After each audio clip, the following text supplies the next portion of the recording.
श्री शिवाय नमस्तुभ्यं। हम सबको पता है कि आज है 1 अप्रैल यानी कि नवरात्रि के चतुर्थी तिथि का बहुत प्यारा सा दिन। और आज ये चतुर्थी तिथि हम सबको पता है कि किसे समर्पित है, भगवान गणेश को। इसलिए हम सभी लोगों को एक गणपति दीपक अपने घर पे जलाना है। वो भी कब जलाओगे?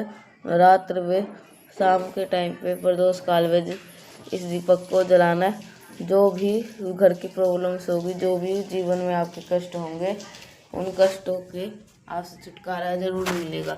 ठीक है, इसी की बात हम पूरी वीडियो में करेंगे। वीडियो को पूरा देखिएगा।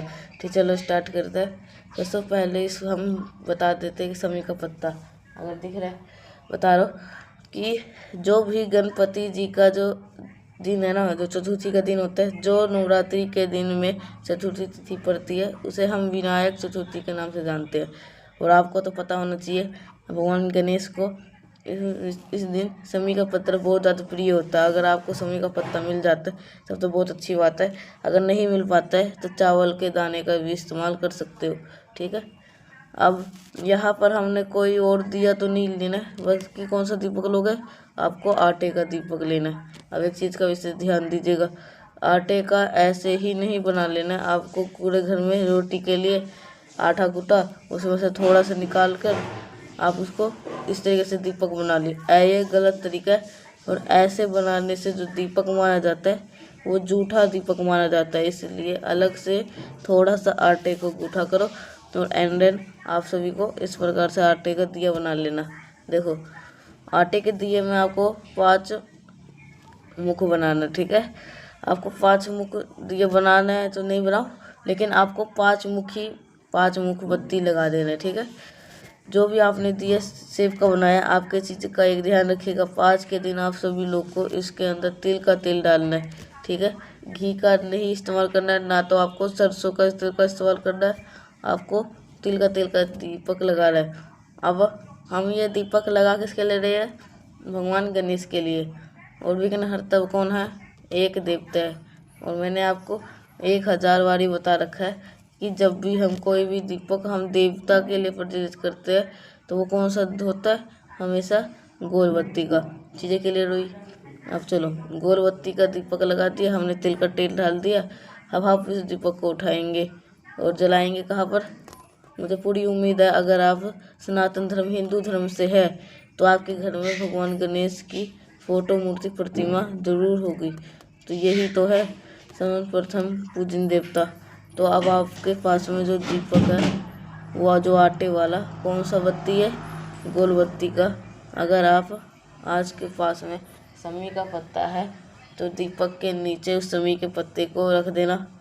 और अगर आपके पास में समी का पत्ता नहीं है तो दीपक के नीचे चावल का दाना रख देगा। ठीक है, इतनी बात समझ के लिए बात चलिए एक बार फिर से और बता रखी है। भगवान गणेश को 2 चीज़ें बहुत ज़्यादा प्रिय है। कौन कौन सी? एक तो उनको खड़ा मूंग बहुत ज़्यादा प्रिय है। क्या प्रिय? खड़ा मूंग। और दूसरा, उनको दूर्वा बहुत ज़्यादा प्रिय है। तो आपको इस उपाय में दूर्वा की आवश्यकता नहीं है, लेकिन एक चुटकी मूंग की ज़रूरत है। आप इस्तेमाल करोगे, समझे ना?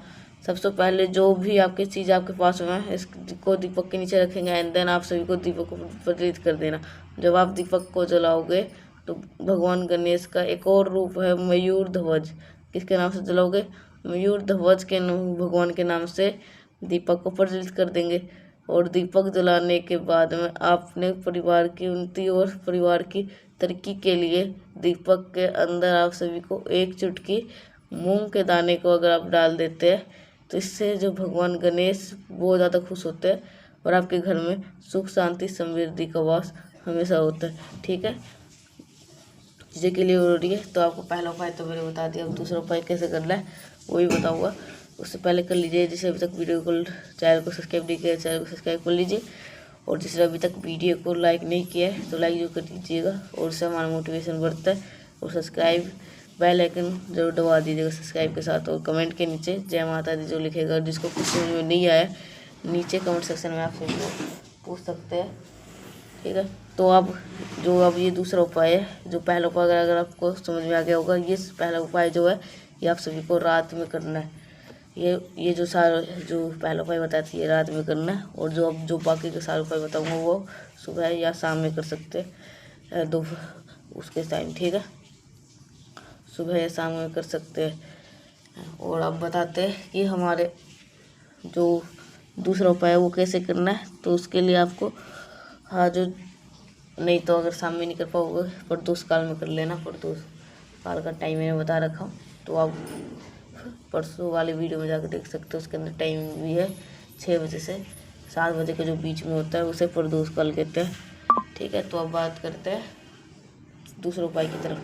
तो ठीक है, आगे बढ़ते हैं इस वीडियो के हम अपने दूसरे उपाय की तरफ, जो कि आप सभी को एक तांबे के लोटे के साथ करना है। कैसे करना है वो सारे बताऊंगा। तो आप सभी पहले कर लीजिए वीडियो को लाइक, जिसने तो चैनल को सब्सक्राइब नहीं किया वो जल्दी से कर लीजिएगा चैनल को सब्सक्राइब।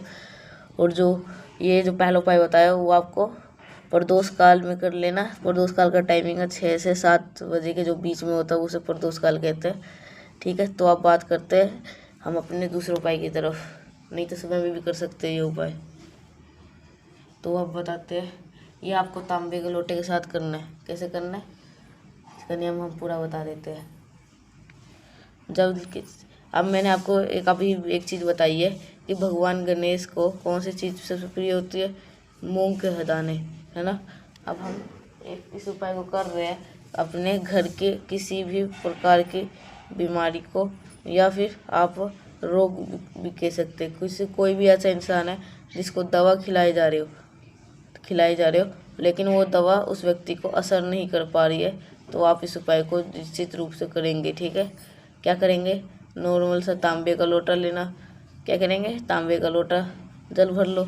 जल के अंदर गिन करके 5 मूंग के दाने, सभी के घरों में होगा मूंग का दाना, इधर उधर खोजने निकलने की जरूरत नहीं है। 5 मात्र मूंग के दाने लो, कलश के अंदर डालिएगा और महादेव के शिवलिंग के पास में लेकर के चले जाना, ठीक है। महादेव के शिवलिंग के पास 5 जो खड़े मूंग थे ले लेना, पिसा हुआ नहीं लेना, जो दाल जैसा होता है। तो जो भी आपके शिवलिंग हो तो वहाँ पे लेके चल। जितने भी हम उपाय की बात करेंगे शाम के टाइम प्रदोष काल के बाद में ही कोई उपाय आप अपना कर सकते हैं, ठीक है। अब आपको कलश में जो भी 5 मूंग के दाने हैं उन्हें क्या करना है, आप सभी लोग को भगवान गणेश के स्थान पर 6 बारी आपको समर्पित करना है। अब ऐसा मत कर देना कि 6 बारी समर्पित करके और पूरा जल खत्म कर दो। थोड़ा थोड़ा करके भगवान विघ्नहर्ता भगवान गणेश से जो भी व्यक्ति बीमार है उसका नाम और गोत्र बोल करके और उसकी ठीक होने की कामना करके आपको क्या करना है, समर्पित करना है, ठीक है। चीज़ें क्लियर हो रही है, तो 6 बार समर्पित जरूर कर दीजिएगा, लेकिन थोड़ा सा जल आप अपने उस कलश के अंदर ज़रूर बचा लीजिएगा, ठीक है। और जितने भी बचा हुआ जल है आपके कलश में है उस जल को फिर पूरा का पूरा डाल दीजिएगा महादेव के शिवलिंग के ऊपर। जब शिवलिंग के ऊपर जब समर्पित कर दोगे तो महादेव का कुंदकेश्वर महादेव जरूर नाम ध्यान रखिएगा और जल चढ़ा दीजिएगा। आपके घर से बीमारियां कहाँ गायब हो जाएगी, आपको खुद भी नहीं सोच पाओगे। चीज़ क्लियर है। तो जो उपाय की बात हमने कर लिया, आगे बढ़ते हैं इस वीडियो के हम अपने तीसरे उपाय की तरफ, जो कि आप सभी को करना है बेलपत्र के साथ में, या फिर बेलपत्र ना हो तो क्या लेना है इसके बाद हम करेंगे। लेकिन उससे पहले कर लीजिए वीडियो को लाइक, जिन्हें अभी तक चैनल को सब्सक्राइब नहीं किया, मेरी आवाज़ पहली बार सुन रहे, चैनल को ज़रूर से कर दीजिएगा सब्सक्राइब, ठीक है। चलो अब हम ये तीसरे उपाय की बात करेंगे जो कि बेलपत्र के साथ करना है।